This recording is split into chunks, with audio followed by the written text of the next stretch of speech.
covering all your favorite parts of the 50-yard fight. This is the Inside the Walls podcast with Zach Heilman and Jim Mernier. Good afternoon, good evening, good morning, ladies and gentlemen. Welcome to another edition of Inside the Walls podcast. I am Jim Mernier, alongside me, Zach Heilman. Hey, yo, how's it going? Day late, but still here and ready to go. Day late, still here, ready to go. Still getting 3 episodes this week. Of course, today, lovely, it's the Wednesday-ish walkthrough on a Thursday. And tomorrow, you'll get Turf Talk and the final walkthrough on a Friday, doubleheader plus action of the NAL. So you're still getting content. Sorry about the delay. A little hectic. People reached out. Thank you. Nothing major, but thank you for worrying that where's our content. Day late, but we're here for you.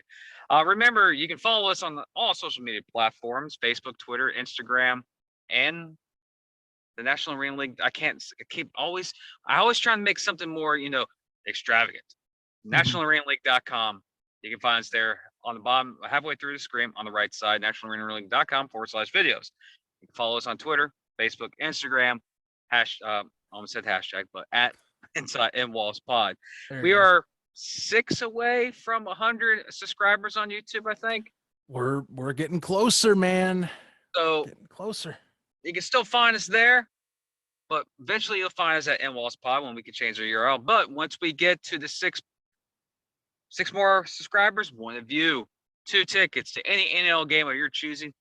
Most likely a playoff game, could be before that, but we still have that contest. Remember, subscribe, hit the bell. It builds morale, and one of you may win 2 tickets to an NAL game of your choosing.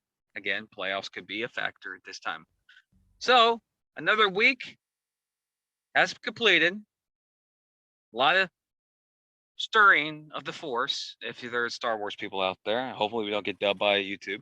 I sense great change. Great change. As one of our listeners messaged us this week, well, Jim wanted chaos. He got chaos.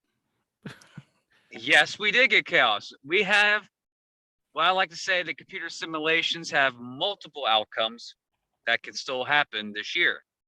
And it's amazing because we entered last week, the first week of playoff scenario week, where a team could clinch the playoffs. The San Antonio Gunslingers went nay. Hopefully we don't get dubbed on that either. But no way, no clinching of any postseason berths. We got some coming up in week 11. More intriguing. We also have a potential elimination scenario 2 happening this weekend. So we'll get more of that in the final walkthrough. But we had 3 games that chaos occurred. Jacksonville, Orlando. I was very nervous about the game. I said that on the final walkthrough. Turned out to be over. I was over. Didn't expect Jacksonville to do what they did. Yeah. Of course, I did bad this weekend. I went 1-2 in my picks. Albany kind of established themselves up in Albany and got a big significant win to keep them in pace. But they got to go this week to face a hot San Antonio team and a rematch from a couple weeks ago. So that's going to be unique. And also, we had can you say another upset? Or from the Smoking Guns podcast, our colleagues in San Antonio, the biggest win in San Antonio history when they beat the Carolina Cobras last week. Also, the biggest attending crowd in San Antonio again. Production, upgrades of the field. San Antonio, we've been wanting this from you guys, and you guys are delivering it now. I'm just saying bravo. Everything's coming together in San Antonio.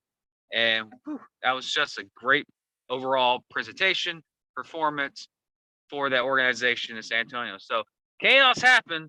It looks like one city is getting stable with their fans now and increasing fans. But I wanted chaos. We got chaos. We have scenarios coming this week. We're entering the season 4 weeks into the playoffs. So we're going to start seeing a lot of positioning and eliminations here in the next couple of weeks. So overall, Zach, what you thought about this past week?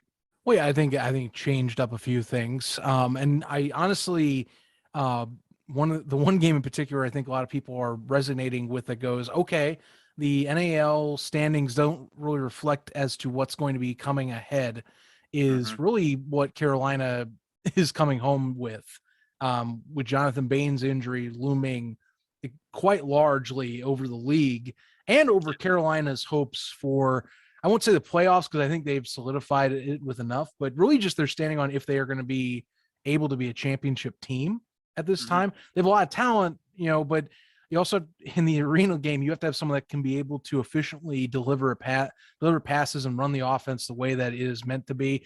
And Carolina's defense has in recent weeks started to become kind of leaky. It's hasn't really lived up. Now, credit, San Antonio's been hot, don't get me wrong, but it took everything you needed to keep pace with Albany.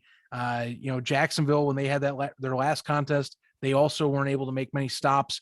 So that side of the ball hasn't been as efficient as it was the beginning of the season. That's something that worries me too. It's not like, say, Columbus, where Columbus, you can play lockdown defense and then your offense needs to do just enough most weeks to where you can get a win. Carolina, you still need Jonathan Bain to help supplement and keep pace, if not eventually outrun your opponents on that side of the ball. With him being out, his short or long-term status, I am wondering where that goes and what they do to address that position. Because of course, James Summers was, their guy they brought in as the interim real quick at the end of that contest going to overtime. They were close to pulling it off. Just really great defensive stop by the Gunslingers in OT. But I don't know if that's your solution there. And quite frankly, we'll find out soon enough via the transaction wire, or, maybe we'll of course pop a question to Coach Rez here, see if he has anything. Not sure if he'll do that, strategically, but if anything, we'll find out before this week on the transactions, who's going to be playing in Carolina to fill in for Jonathan Bain. I think, and you think, I believe that I'm not sure what the timetable, I don't think he's playing this week. And I'm worried about the rest of the year in his regard. Yeah, big question mark in Carolina for sure. If Bain's not there, championship season could very well be at risk of not happening in Carolina, especially with teams like Jacksonville, San Antonio, and Columbus getting back into form. Carolina, I know they say a team is not determined by one player, but when it's an MVP performing quarterback like Bain was, that's a big blow, and it's going to be hard to overcome that. And especially when you look around the league and you got Jacksonville, San Antonio, and Columbus, and look like Albany trying getting their stuff back together, it's a bad time. And of course, injuries, you can't predict injuries at all. But from what it looked like it's going to be a significant time. I don't know the timetable. We haven't got any sources from the NAL or from the Carolina that's told us the actual time of the injury, Right. how long it might be. I've been told that Jacksonville is about to get some good news here in the next couple of days about their certain injuries, but we won't say anything until Friday. They keep the suspense up for you guys. Okay. It's getting to a point in the season where this type of injury, if it's as major as a lot of people are suspecting it to be, how it dampens a great season where what Carolina could be. We're seeing one of the best NAL teams ever assembled in the Carolina Cobras this year. We may not get to see it, but in the in the arena league and any professional league or any football league in general, injuries happen and you can't predict them. And you got some people out there say it was kind of a cheap shot. You got some people say, why are quarterbacks snapping the ball, being the holders for kickers? When you look at the lens of the NAL, every quarterback basically does it. Besides, I think it's Columbus is Townsend who does it. Yes. Yeah. So Townsend does in Columbus. That's right. Literally the quarterback touches the ball every single time, basically. So it's a big blow, but injury aside, you got to look at San Antonio. San Antonio has put together a last couple of weeks that have been basically 6 weeks of frustration for that organization build up, and they finally got it. The win over Albany was back then the biggest win in the franchise history. Then they got the win over Carolina. So They've won 3 out of the last 4, kind of on a little hot streak. So based on that, this is how we're going to do the games today. I'm going to say based on the hottest hot streaks. Jacksonville has won 5 out of the last 7. San Antonio has won 3 of the last 4. So we're going to start with the hotter streak, to a city that is home of the Duvalians. No, are we called the Duvalians? Duvalians. No. That doesn't sound right. No. Welcome to Duval, Duval, not Duvalians. I saw that in the chat a lot. The glorious city of Jacksonville, the God-given earth to the Arena Football League. Well, dang it. I just want to say, well, thank you for the honor. Appreciate it. But there's a lot of other arena teams out there that deserve some representation. Ooh, man. As Arizona, man. But still, Duvalians. But yeah, I love the chatter. You smile and they hate it. Just going to say it. But anyways, we'll go to Jacksonville. For the Jacksonville Sharks taking on the Orlando Predators in game 2 of the 3-game series against the Orlando Predators. And you said something off screen that was completely on point. Basically, Orlando did the opposite they did in the first game. Yes. They did a no-show in the first half of the first game and battled in the second half. This game, they battled in the first half and no-showed in the second half. I was attending the crowd. I was at the game. Yeah, you were there. Yeah. I was trying to, phrase it to, I was at the game and I was attending, and then the beers kicked in. And then the scoreboard was in favor of the beers. So I was attending the game. Okay. Fair enough. $40-some later. But anyways, that's like 2 beers this day and age during inflation, taxes, the gas prices, all the scenarios that everyone says the issue these days. But anyways, one thing I've noticed about Jacksonville and this stretch, Harvell Nelson, he has basically, when Jacksonville's gotten issues, he's been that leadership that has slowed down the game, has helped the game out. But a player that's not getting enough recognition out in Jacksonville right now is a guy who's stepped up huge the last 2 weeks, and that's Naquan Murray. He has been the go-to guy for Harvell Nelson, and he showed out. Since Devin Wilson's been out, Naquan has filled that role. And Jacksonville's offense technically has not stopped. Again, we've said multiple times about Jacksonville this season, you have to outscore them. You're not going to stop them. You have to outscore them. Columbus outscored us with some dop, but they had some good defenses. Orlando was going to match point, especially the first quarter. It almost looked like it was going to be a 0-0 draw. Yeah. This is rare to see in the first quarter, but in the second quarter, both offenses started to get kicked up. Cato was starting to look better. Arvell was starting to get into it, spreading the ball out. But in the second half, what I've noticed is that Orlando was getting too busy getting in 3rd and longs. Like they had 2 drives in the second half that they were 3rd and 9 with the ball, and they'll complete maybe a 14-yard pass. There's a holding. There's a legal motion, and they're behind the 8 ball again. That happened a lot against in the second half in Jacksonville, and you can say that is because of what Jacksonville and how the defense is, or you can say about the 6,500 fans that were in attendance in Jacksonville this past weekend, or technically 7,124 tickets were sold and only 6,747 showed up. But I digress with the 2 numbers. Still, some big numbers that some arena teams wish they had. To the fans out there, Jacksonville fan base, we like being called out and being arrogant because we love our team. We may not win every game. We may not, beat our rivals, Columbus, or handle our rivals like Orlando, but we love our team.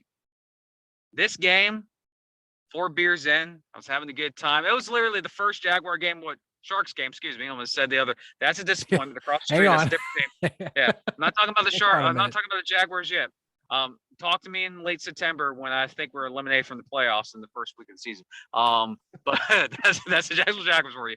But for the Sharks overall, that atmosphere was there. Every time Orlando got the ball, Orlando brought a good contingent. A good contingent of fans went up to Jacksonville. There are about 60 to 70, probably 80 fans that took a bus up to Jacksonville. They were there. They were loud. They were doing their Thunder Six, which was pretty cool. I wish Oh, yeah. I love to see that around the league. Columbus does a very well job with that too. It was a great atmosphere. I saw in the chat from a couple of games, like they're calling out the attendance number. Yes, it was no inflation. There was a lot of freaking people there, as expected. But you can tell, no matter what, when you have a game in Jacksonville, you can tell the fans are in the game and it's loud in that building. We've heard from multiple players and multiple teams that if you get behind in Jacksonville, it's going to be tough to beat them because you're not just dealing with a normal arena crowd. You're dealing with a packed house of fans that are passionate about the game, that know the game. And Higgins, the Orlando team, I think that got to them the second half because they were very disorganized. Their offense was sluggish, bad penalties. Once they were getting aggravated, they were doing stupid penalties like the personal fouls. They kept putting themselves behind the 8 ball. And I think that with the fans in the stadiums, especially after what Jacksonville did last week, that has a little bit more extra in them. I did because I was kind of intoxicated, so I was yelling out a lot. But anyways, it was a good game. And plus, the reason why I'm a little bit more hype up is it's Orlando week. Jacksonville does not like Orlando. It was a rivalry week. We got the win, got 2 wins, and it was a big one for Jacksonville. They solidified themselves at the point of the game and the point of the weekend as a clear playoff team until what happened in San Antonio. And then, hey, there we go. Let's add San Antonio in the mix. Like one of our listeners out there said, well, Jim talks about the muck. Well, apparently the whole league is a muck now. I'm like, yeah, apparently the whole league is a muck. It kind of is becoming that. Yeah. When the team that's out of the playoffs is only 2.5 games back in first place. So tells you there's a lot of things going to happen. But overall in Jacksonville, the glorious that is the Jacksonville Sharks, by the way. I should have like a ring and then go, to hate the haters. But anyways, it was a great game, great performance. For Orlando, this has been three back-to-back weeks of very inconsistent halves. Like they did against San Antonio last week, where they were dominant in the first half. It looked like they were going to blow San Antonio out of the water. And in the second half, it just went away. First game against Jacksonville, they didn't show up the first half. And they were competitive in the second half. This week's game, competitive in the first half and went away second half. I don't know what's the consistency issue there. Is it they got to change game plans? I don't know. I just feel like you've had back-to-back inconsistent weeks. You go into Jacksonville, you play tough in the first half, and you keep Jacksonville in striking range, and just all of a sudden your offense goes away in the second half. And Jacksonville, I think, scored every time they had the ball in the second half. And when, again, like we stated before, you have to outscore Jacksonville. You're not going to stop. For Orlando, I mean, I just think stuff just seemed to fall off the tracks in the second half. Just didn't feel like that you weren't getting guys open. I felt like defensively, Jacksonville just found some of its stride in the second half for sure. I actually want to give a shout out to Clifton Duck because I know he got. He had a good game. He'd been kind of ripped apart by some people in earlier weeks for defensive performances, and this one he showed out. He was all over the field, big hits. Getting pass breakups and defenses. Guy was balling. Another guy that's not on the stat sheet that had an awesome game. Devin Maxwell. Yeah, that guy was thumping everywhere. Like you won't see that in the stats, but you were at the game. You've seen him flying around. So shout out to Devin Maxwell too. He was out there laying his will on people. So yeah. Oh, dude, he absolutely was when he was given opportunities. It's just, of course, with the NAL, it's not run first for this. So it's not every opportunity he gets. He can make catches. He was a former tight end, by the way. So if that ever comes up, but I think Orlando, I just don't know how to say it more than it's already been said. They can't put a complete game together right now. And it's honestly plaguing them. And frustrations are, I don't know if it's just the fact you're playing the Sharks again in such a short time frame. I mean, they get to play them again this week, this coming week too. Different confines. They go home at least, but 3 out of your last 4 weeks, you're playing the same team. Yeah, that I can understand. Some things might carry over. or frustrations from the year. And so unfortunately you have the suspension of Daquan Murray. And you also had a punch thrown in the game in this contest as well that also led to a suspension, and just some things came to be, unfortunately. But I mean, Coach Higgins has some things to answer. Now, this isn't confirmed or anything, by the way, so I'm not going to go on the record, but Rakeem Cato has made his own post about maybe not even being with the team. Again, that's not even confirmed on the site, so we can't even go farther beyond that. But he has made a post that might insinuate some things. So I'm kind of, for those fans out there, keep an eye on what Orlando's QB situation could be. They get Matt Parsons back, but I don't know. Things are kind of in a very gray area for the end of the year, and they are really looking like the team that is facing some last gasps might be coming for the Predators unless things magically swap around. Because something else too, defensively, I give props when the Predators defense has had its moments. Josh Jenkins has been balling all season in his specialty role. But I feel like some of the guys haven't fully gotten down their Iron Man roles, and it hasn't helped them either. Credit offensive inefficiency and, a quarter, a half on that side of the ball, that's really starting to bite them too. So things are piling up in Orlando. Unfortunately, it's recent weeks have finally started to have highlighted more and more that these things, it's hard to get over them for Jeff Higgins' squad. And I don't know. I was gonna say their schedule doesn't help them either. Yeah, I don't know if they'll be able to fix it in time. That's the thing. Last year, under Ben Bennett, with Higgins on the staff, of course, they flipped. They had Patrick O'Brien. They flipped to him after Hicks went out. Things were stabilized after O'Brien got himself the offense under his feet, and they were able to rally with a mid-season surge to get to the playoffs. This time around, I don't know if they have enough juice, and the schedule, like you're talking, it doesn't favor them to make that comeback. Sharks. They have a bye week. Then they're at Albany. Then they're at Columbus. Yeah, and so that's not favorable to me because the way that the league's turning out this year, I don't think even last year, it didn't feel like that there were really any times except maybe the Albany Sharks game at the end of the season where you had starters swap out. There's no way that happens this year. These guys are going to be fighting to the bitter end. Like I said, Orlando is going to have to find some way in either quick signings like Carolina did last year, or they're just going to have to come together, sing Kumbaya, and will it to get some wins. Well, last season, Orlando had 3 games. Like they had in Jersey, Carolina, and Jersey, and they only had to win one of those games to clinch a playoff spot. They're going to have to win out in these next 3 games, and hopefully there's help on top of it. That's a lot to ask for a team. It is a lot.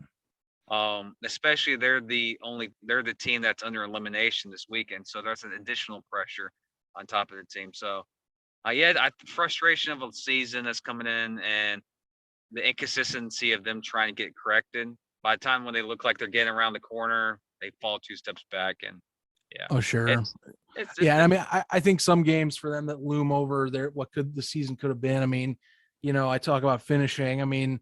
You go back to weeks 3 and 4 really, although more so even week 4, 2-point loss to Carolina. You have that, of course, the week 9, whether you talk about the officiating or not, 2-point loss that was a come from behind win for the Gunslingers in your own home turf. You gotta that stuff that bites you when you look at how the league's turned out. That's a 2-game flip. You're then 5-4, right where Albany's sitting right now, with Jacksonville as well. You could be talking about being in the middle of the muck even more so, but unfortunately, someone's got to be the bottom at the end of the day. Yeah, I was going to say also a lot of Orlando fans will also mention about the Albany game too. If it's certain situation change, I mentioned that less just because of I know the one specific call that we talked back at the time did flip that, but it did become a 2-possession lead at the end.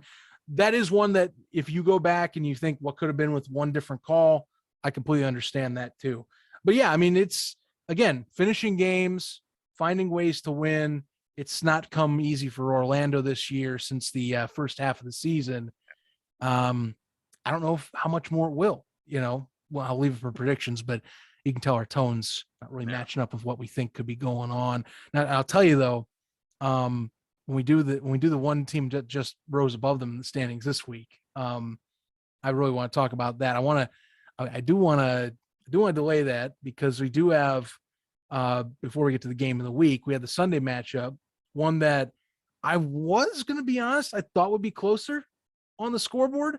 And there were some things that stood out that I said, okay, didn't see Columbus's defense not giving up 60 plus points. That is, and I'm going to double check this for reference right now, just to make sure I am getting my numbers right.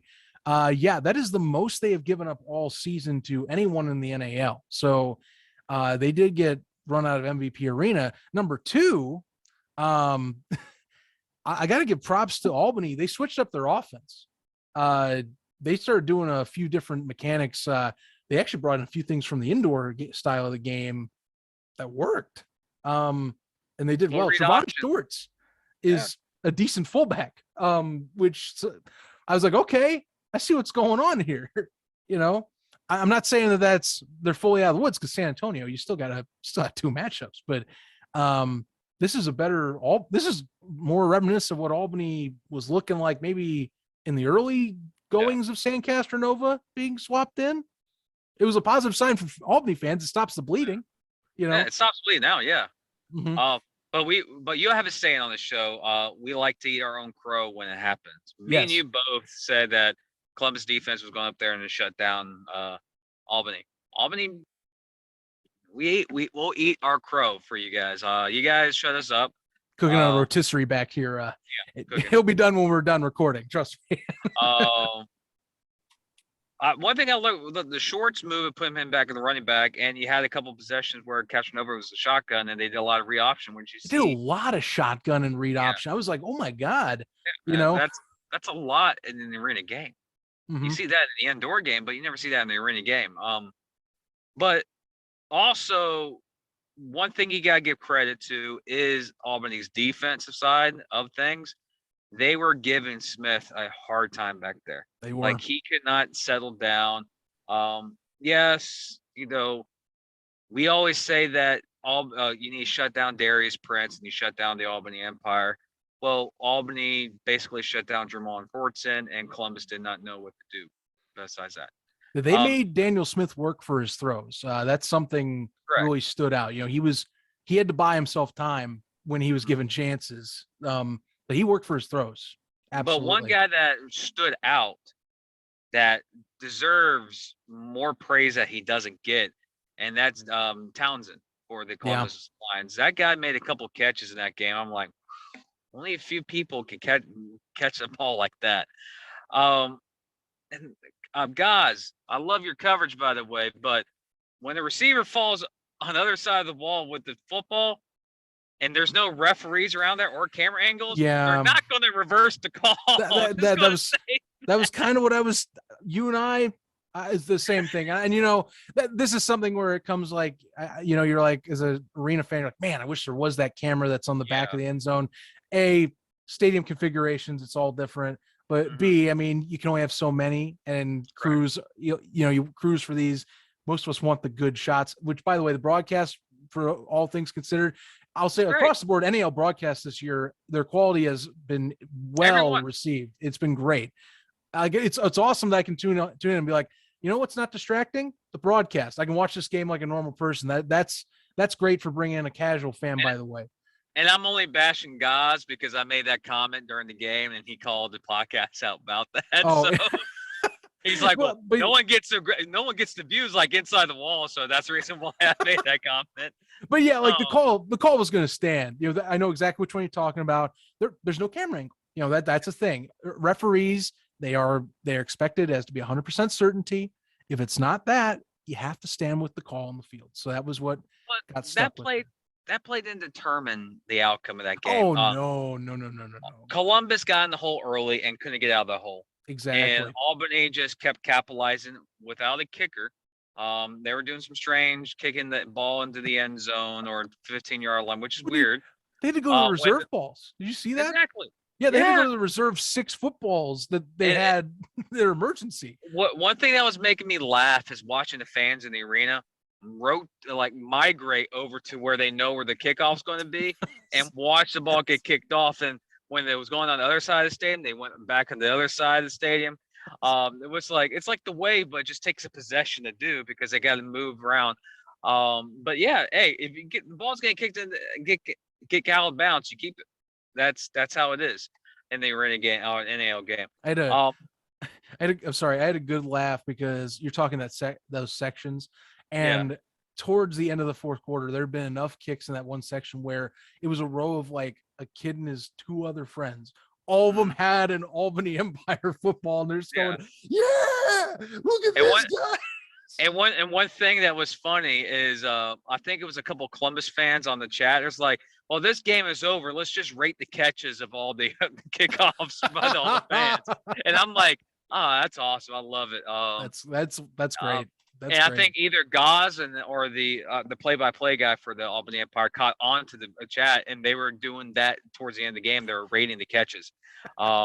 Like if an adult caught the ball and didn't get into the kid, they gave the adult like a 1 on the catch because you're supposed to give to the kid. It was something like that. It was pretty. It was. That's just how I love this game. It's like, yes, the game was decided, but at least the people who cover the game were keeping it interactive.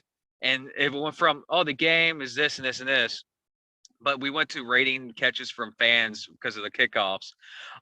Because I kind of bash Gaz and them when it's like, well, Albany's record's this and this, and the potential the 1 seed's still here, blah blah. I'm like, don't worry about the 1 seed, just worry about getting into the playoffs. At this point, look at your schedule. Yeah, definitely worry about what's ahead. Because again, those two San Antonio matchups, like, are key. They're crucial. Yeah, and at this point, like I said, when we get in that game in a second, I'm telling you now, I'm done with the skepticism or hesitancy for that. Now, I will say for this Empire game, we can't leave this recap without going, how cool was it to have those banner drops? Because that was a highlight, I mean, Albany Firebirds, the 2019 Albany Empire. Yeah, one thing I want to do to Mike Corda, to Gaz, to Levesque, to the organization, Coach Manas, to bring the fans back to the game in your city.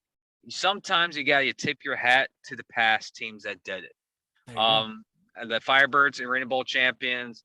The Empire in 2019 were Arena Bowl champions. I would have liked to see them like throw, I think, a North Division title when the Albany Conquest were there. I think they did win the division back in AF2. I still think that's one of the most underrated logos of all arena football is the Albany Conquest. But still, the organization did a smart thing. Go after the history, because if you bring more similar remembrance to your organization and tell it, hey, we're just not the Albany Empire of the NAL.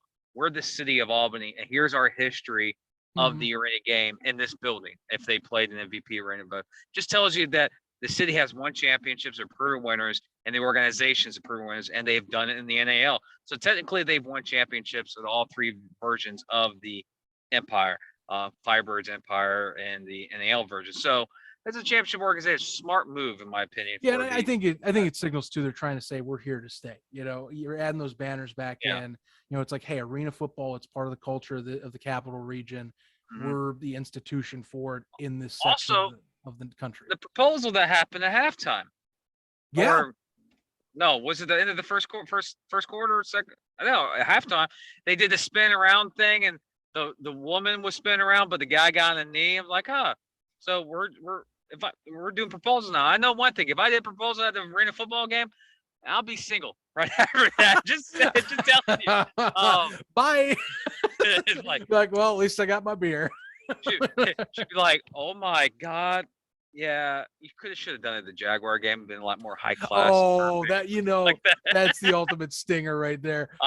But still, that's one thing I love about the YouTube coverages. You get to see the events. You get to see in between scenes. Like in Jacksonville, we had a Papa Warner football game going on between two top of the, I think, U12 teams.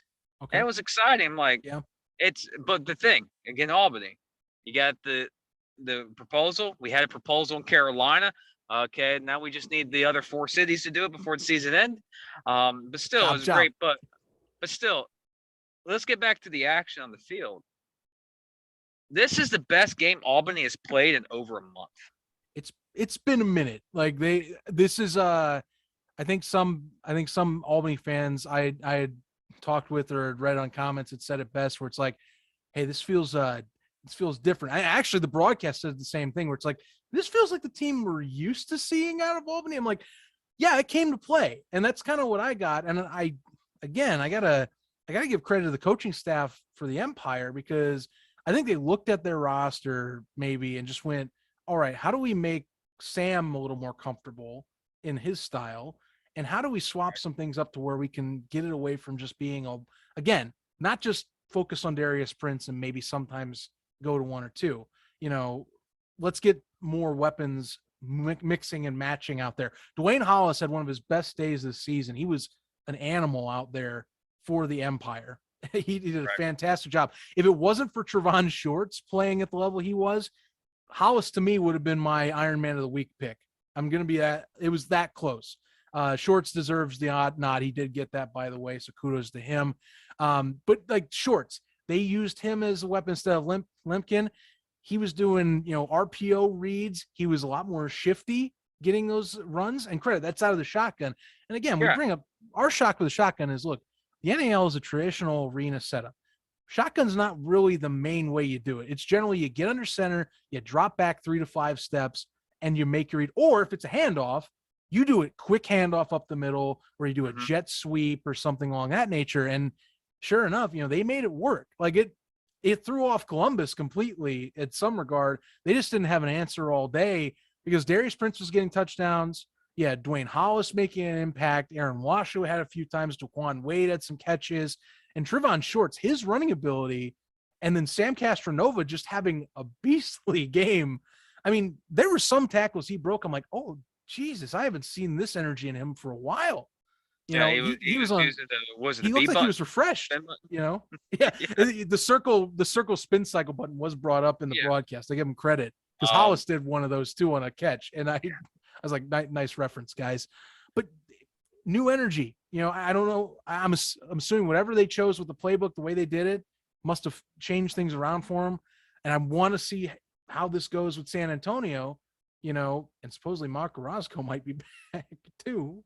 I mean, I'm not saying that's going to change everything completely, but different team now. All of a sudden, it feels weird going in this week. It's different now. It feels different. Completely different team, but the key issue that is not being discussed, it's not because of what happened, the outcome of the game. It's what's going to affect them next week. They have major key position players missing the game. That's where you feel bad about this. Due to, let's say, emotion of the game type of penalties where you build up. Nick Hague and Cisse will be out against San Antonio, which will be a huge factor, because you're talking about your leading defensive tackler and your big man in the middle. That's a big blow, and people. Cisse, Cisse's lost. That one hurts, I think, a little more, because he's been really recent weeks. He's really been getting back there for the Empire. He's been causing pressure, getting some sacks, and he's a captain as well. Both these guys actually captains that are getting knocked out. But again, this comes down to coaching, comes down to, you got to be level headed, and I think you and I noticed this week too, the league kind of cracked down on saying, like, look, we got to calm this stuff down, because I know some people pointed out, there's been a few instances, guys getting rowdy, some things that haven't been caught. And this week it felt like, stuff kind of caught up. And I mean, it sucks, but you got to keep a level head. I mean, that's the thing. You got to keep a level head with this stuff, guys. I just got a scene from Medea back. I think it's been one of the Medea movies where she's holding a frying pan. It's just like, sometimes your man will act this way and you give him a chance. Like, hey, better straighten up. And if it happens, you pop in the back of the head and you spill the grease on his lap. I'm like, hey. I'm like, no, I don't know why that scene popped in with the NAL referees this week, but I know one thing. This week, honestly, I think is the best week we've had all season. No big controversy in any of the games. They were more efficient. They took no BS from nobody from all 3 games. They were throwing flags on legitimate personal foul stuff. The Nick Hague and Cisse, from what I've heard, was more of explicit things towards Columbus players. And of course, that's he said. But when refs are in the middle and one side's Albany and the other side's Columbus, they kind of know where the direction the language is coming from. But overall, the refs this week kept every game like neutral. Like there was a couple of situations that happened to San Antonio where you're like, oh, there's going to be a fight here. Something's going to break out. Refs got in the way. He calmed down.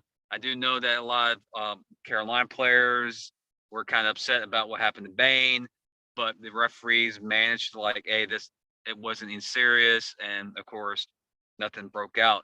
But overall, a lot better this week compared to last week.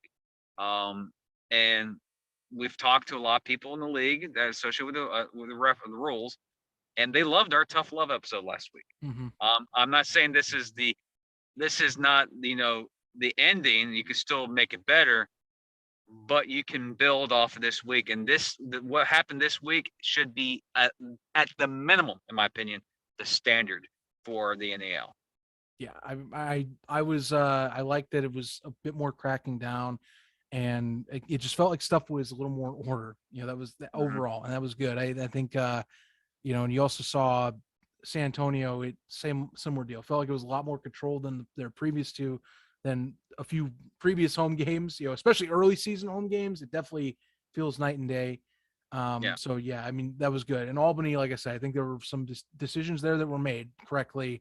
That it's unfortunate for the Empire and for its fans, but if you're Nick Hague, if you're Brandon Cisse, you got to realize that your impact impacts the team. You still have to have a bit of a level head in these contests.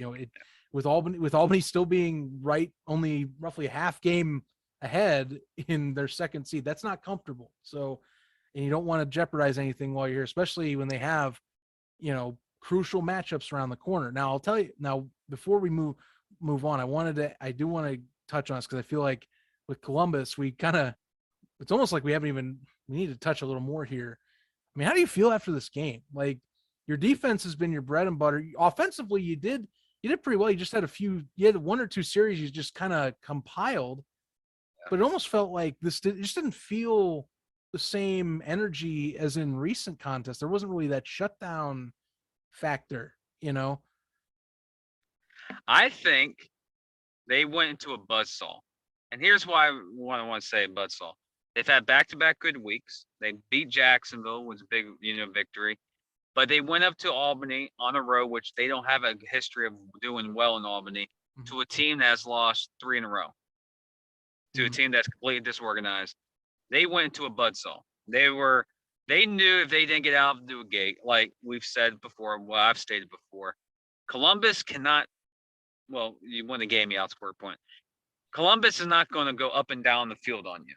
That's not their offense. They're not built like that. They haven't been built like that under Gibson. Yes, when Mason was there, completely different because that's Mason Espinoza.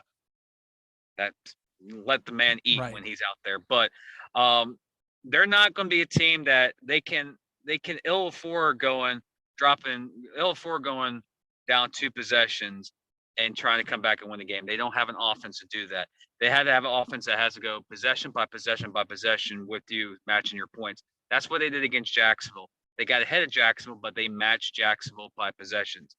In Albany, they got behind in the possession game. They got behind 2 scores, almost 3 scores to Albany in the first half, and got behind the 8 ball. I think they just ran into a buzzsaw. The good thing about Columbus now is that now 2 of their games become where if certain situations are what we think are going to happen, what I think is going to be announced in a couple of days, probably, or at least we'll know Saturday, is that their 2 games could have been almost difficult games to win. They're both on the road to Carolina. Now they've become very winnable games. And you look at it like I said, oh, Albany's only a half game up. Yeah, now everyone's in the muck because the question mark is now Carolina. But for Columbus, I think they just ran into a buzzsaw. a team that was trying to find themselves back into the mix in the Albany Empire, and I think it was just a combination of just bad first half approach, stalling drives, not having an offense that can go possession by possession with Albany at the time, and it just set them back. Do I see them continuing that this mold? No, they'll bounce back next week. They're a better team than they were a couple of weeks ago. I just think that you're on the road in Albany, and what Albany's been through is just piled on to a sluggish to a bad start that ended up costing them the game. Mm-hmm. I feel that, and I think that they are going to have a rebound. I kind of agree with you in that sense that they ran into a team that, again, trying to stop the bleeding, a little desperation there. And again, they switched some things up. Like that shows a sign of a team that's trying to say, okay, we need to, let's see if this works. Let's flip the script. Let's make some configurations. And that's what they did, and sure, Columbus, I mean, they got a little bit behind defensively. They couldn't find an answer for some of the adjustments that Albany made. And well, here we are. But I mean, the Lions still are in a good spot. As you talked, and we'll just go into it right now. Carolina, they have questions, and 2 of those last 4 matchups for the Lions are going to be against the Cobras, what might be a different look Carolina Cobras all of a sudden. Because it was a close loss in overtime, but it really turned out to be like an insult to injury situation with Jonathan Bain going down. Mm-hmm. They did get lucky to get to OT because San Antonio really, it looked like had it locked up even at the end of the 4th quarter. And then things just kind of slipped back into the overtime off of one poor possession. So I'll tell you, a good defensive stop, though, to finish things off. I mean, I don't disagree entirely with what Coach Rez's decision was either, No, you win the game. Right. I mean, exactly. Good blocking, you get 1 crease, boom, you walk out of there with the win, feel a little bit better. Because if you kick an extra point in that situation, you're basically telling the other team go win the game. Because the next possession, it's sudden death. Whoever scores next wins. Mm-hmm. Like we talked to him, he goes, if I had to make this decision again, will I do it? And he said yes. But overall, before how the game ended, about how Bain got hurt, this was an exciting game. There were some ups and downs throughout the whole entire thing. Oh, yes. San Antonio is completely a different team than week 1. Carolina has now been in a lot of close games with a healthy Bain at a quarterback.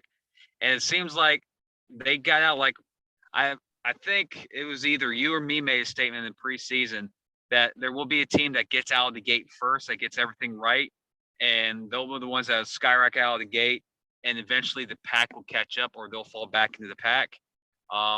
Deja vu. We're seeing that. Unfortunately, it's an injury to Bain, but the pack caught up with Carolina no matter what over the last couple of weeks. But overall, big win for San Antonio. Big win again for that organization. Big win for the John Wayne ownership group. They got this team, and you can tell. And I've talked to Phil, who's part of the Smoking Guns podcast. You can tell that the ownership was changed, and the question mark of the ownership earlier in the year was affecting the field play on the field too. Now that the players know who the owners are and how the team is going to be, it has a good ownership group. A lot of radio ads I've seen, a lot of TV ads I've seen. They're doing their job. And of course, I think they said they're going to have the logo on one of the NASCAR John Wayne vehicles. I think. Yeah, well, they have their own. I believe it's Xfinity series. If I had seen it, they have a sponsor. They're a big company from what keeps been told, and it's so night and day. I checked out a clip from we kicking off in week 1 and looking at now, and I'm blown away at what in such a short time has been accomplished. I mean, we're talking like the field's completely different now too. Yeah, they don't have the back end zone. I know that they're going to work on the whole wall situation, but the end zones, they look like they look like professional style end zones. They have logos in them now. There's a center logo now in the field. They have presentation that is much better than it was in weeks. They have, of course, they got all the fan stuff, cheerleading. They got giveaways. They're doing ticket packages. They're doing all the ads like you're talking about. And they're giving us a shout out on YouTube. Right. This looks like a professionally run arena football team. This is a good sign. And again, the biggest crowd that I can tell and you can tell that have been in Freeman Coliseum since they've started out in the NAL. I mean, it's growing. They're doing things to get people out, and they're doing another promotion this week, military appreciation. Yeah, because they're doing it's free tickets for vets, and then first 500 people in the building get custom jerseys. And that's just stuff that just gets you in the building. I mean, more eyeballs on the product. It makes you want to come back. They're running it like a sports business, and at least one that has more assets. I've also seen comments where apparently they didn't have in between quarter events like fan things. Now they do. I didn't realize that. I think one of the guys from Smoking Guns, or I think it was RC, mentioned that they're like, oh, all these other arena teams have like, the bag toss or the kids running back and forth. They're finally doing it. They finally got a cheerleading group. They finally have like a stage back there where nothing was there earlier in the season. Now there's a stage with a band and lights. You can tell the John Wayne group is digging this. They love it, and they're presented this way. And when we were so negative on San Antonio, and I'm just going to tell the San Antonio fans we were, because back in our minds, we were like, it's not looking good. Will they survive? And now I think I can say this between me and you and Zach, I'm so confident in the 6 teams in our league. I'm not worried about them at all. Yeah. Bash the National Arena League all you want, people outside the National Arena League. But we have 6 solid organizations. We got a core. Like, this is like, seriously, now I'm with you. There's no doubt in my mind now. John Wayne, they brought in the extra oomph that makes you say, okay, this thing can be a community institution, And it's in those 6 organization groups, they're going, we found the foundation, and that's how you build. And I just want to say to the San Antonio organization, John Wayne Group, you guys have done a tremendous job over the last couple of weeks of inheriting the shooting. I almost said the San Antonio Smoking Guns. The San Antonio Gunslingers. It's such a great. I'm excited for you guys. I'm excited for the fans. It's just been an incredible couple of weeks, and the team has completely changed. It's basically the narrative of their season since the ownership change. 2 big upsets. They upsetted the Albany Empire. They beat the Orlando Predators in Orlando, and now they come home and they knock off the Carolina Cobras. They win this week, pull off another win over Albany. You're 4-5, and you're literally possibly tied for the 4th seed in the playoffs. So you're right in the postseason positioning. And when I stated last week, I wanted chaos. I got chaos. And does that mean the chaos stops this week? No. I'm literally legit going to say, I'm going to say this.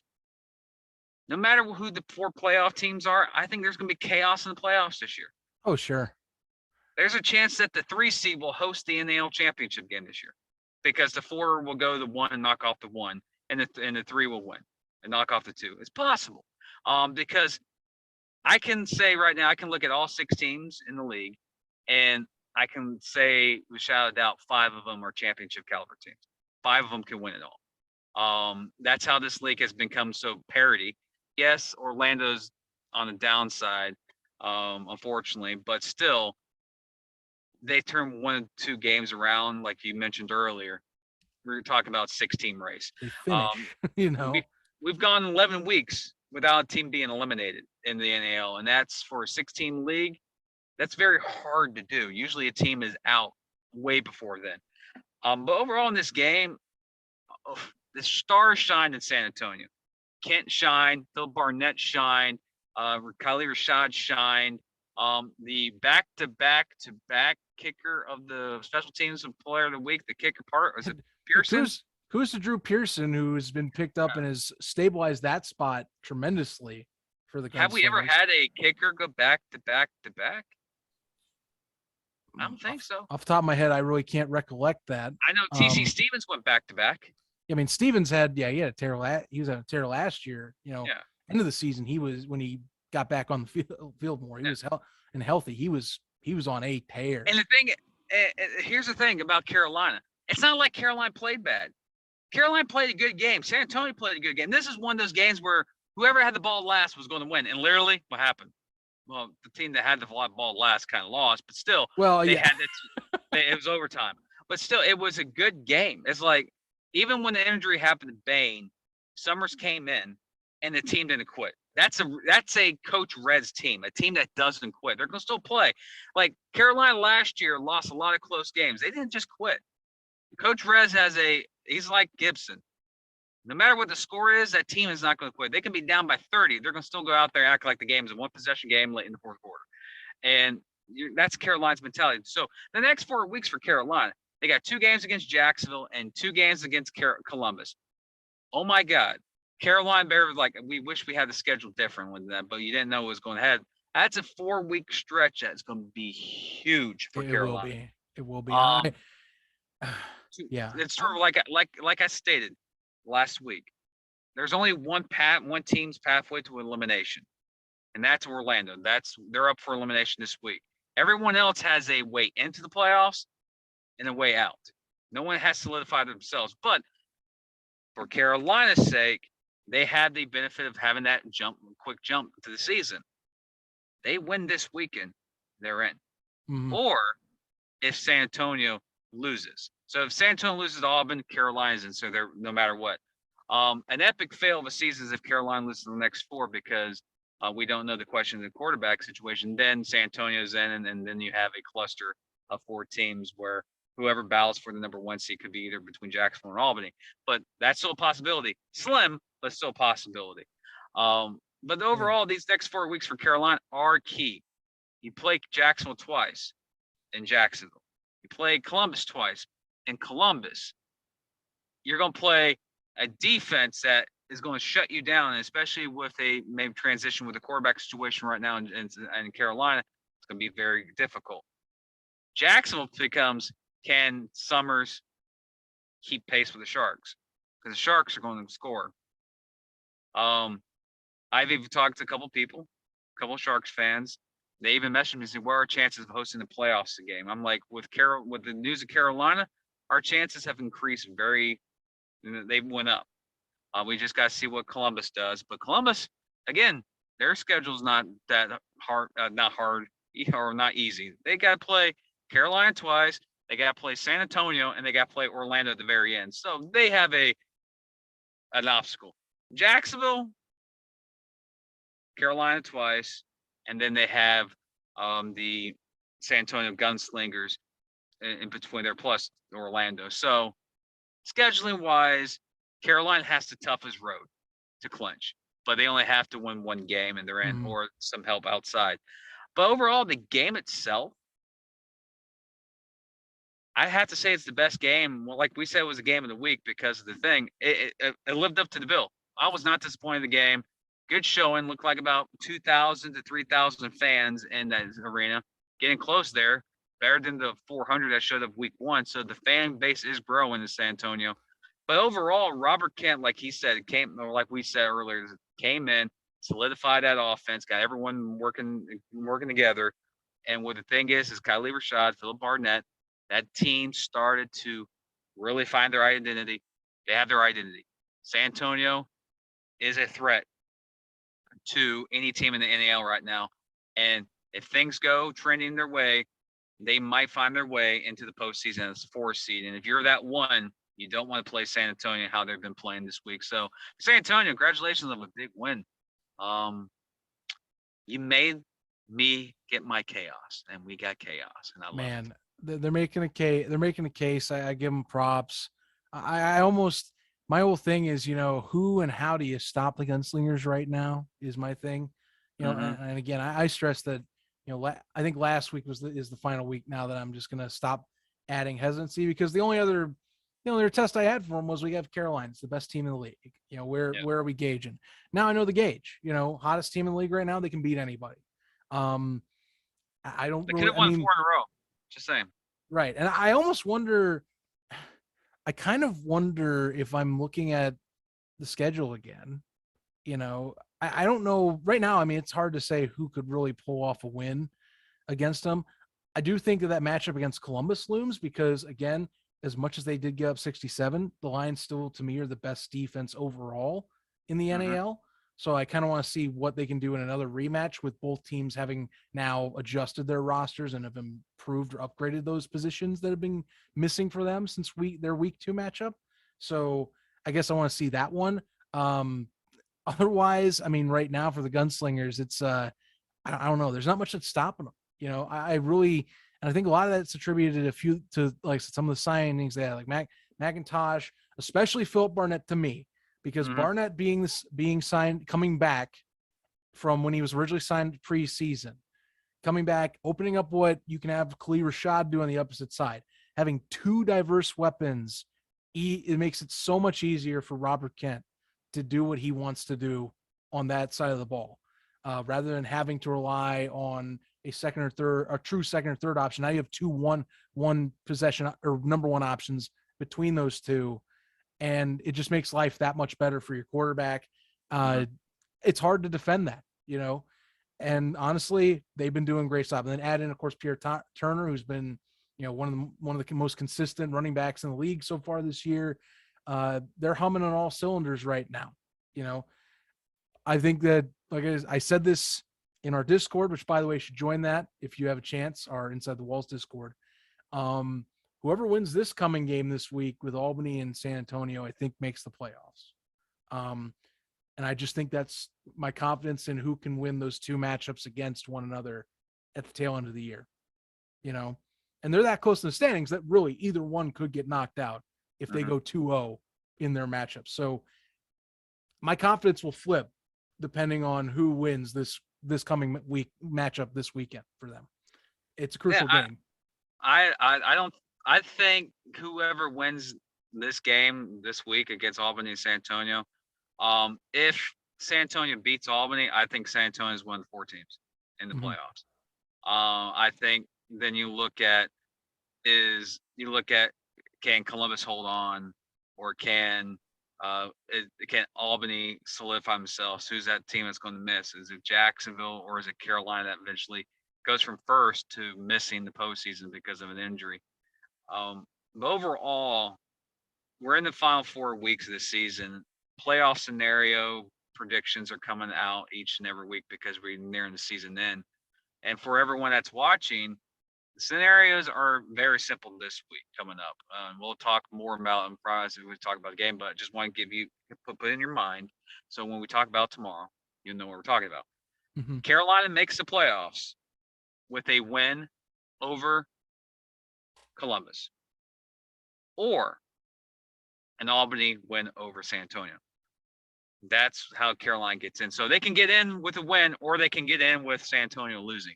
But if San Antonio does lose to Albany, is San Antonio eliminated? No, they are not eliminated. They just help Carolina clinch. The other one is Orlando. Orlando is a must-win scenario. If they lose this week to Jacksonville, their season is over. They have been mathematically eliminated from the postseason. Therefore, it becomes a 5-team race battling for 4 positions. But if Carolina wins, then it's a 4-team race battling for only 3 positions. So week 11 is getting unique. In the words of a owner of the league, hopefully all the playoff teams wrapped up by week 12. So it's just battling for positionings and not worrying about can we get in the playoffs or not. So, because right now his team is currently in the top 4, so that's why he made that statement. But for overall, San Antonio, applaud you guys. If we had like a 6th Man of the Year award or the Comeback Kid award, you guys will get that award right now. You are this year's version of, in my opinion, the Orlando Predators from last year. Bad start, turn your season around midway through, and you finish off strong and make the playoffs. Now you better make the playoffs now. Yeah, okay? Gotta make the playoffs. Yeah. I don't know what John Wayne used to say. Whatever. I'm not sorry. I'm not. No, something Pilgrim. Yeah, something Pilgrim. You hear, boy, or whatever. I don't know. But anyways, that's been episode 54 of Inside the Walls podcast. The final, Wednesday Rewind, Thursday edition. Remember, tomorrow you'll get 2 editions or 2 episodes of Inside the Walls, basically in the same YouTube clip. We'll have an interview of a player to be named, and the final walkthrough breaking down the Week 11 matchups with more playoff scenario, and a new number 1 in my power rankings coming up tomorrow on Inside the Walls podcast. Okay. Well, remember, you can follow us on Inside at InWallsPod at Twitter, Instagram, Facebook, and on nationalmarineleague.com/videos. What else am I missing? Oh, yeah. Like, subscribe, hit that bell. It builds morale. Remember, 100 subscriptions. Someone's winning 2 tickets to an NAL game of their choosing. Or we'll just throw you guys and mail you a hat or a t-shirt that I might start making if we get approval of, possibly. Yeah. Anyways, but we'll find out the way, ladies and gentlemen. Get us to 100 subscriptions to help us, to help you. To everyone out there, appreciate it. That's Zach Koloman from the can we do that? Gridiron Gallery, USFL podcast. Yeah, you can do that. I'm Jim Renier, controlling the chaos, which is coming back, by the way. Me and my other friend have finally got it together. It's coming back, but we're going to do it for the NFL version. With that, ladies and gentlemen, it's spelled with a D and ends in D and ends in an all. It's called Duval, not Duvalians. All right. So one thing before we leave here, just had to say that. Remember one thing. Yeah, just remember one thing. Say one thing. You know what? It's spelled it's pronounced Duval. You know, and for the second part of it, honestly, keep a level head, people. Let's sometimes better level heads prevail. You know, it allows you to, be on the field so you can be a Mac or Jack in the box. You know what I'm saying? Don't want to be off for a game. Don't want to hurt your team. Keep that in mind for you players out there tuning on in. But yeah, be smart. Don't be a Jack out of the box either. And also don't get suspended for next week's game. Exactly. That's what I'm saying. That's what I'm saying. Let better leveler heads prevail always. True. That's Zach Kallman. I'm Jim Renier. We'll see you tomorrow for a double feature of Turf Talk and the Final Walker. Covering all your favorite parts of the 50-yard fight. This is the Inside the Walls podcast with Zach Kylman and Jim Bernier.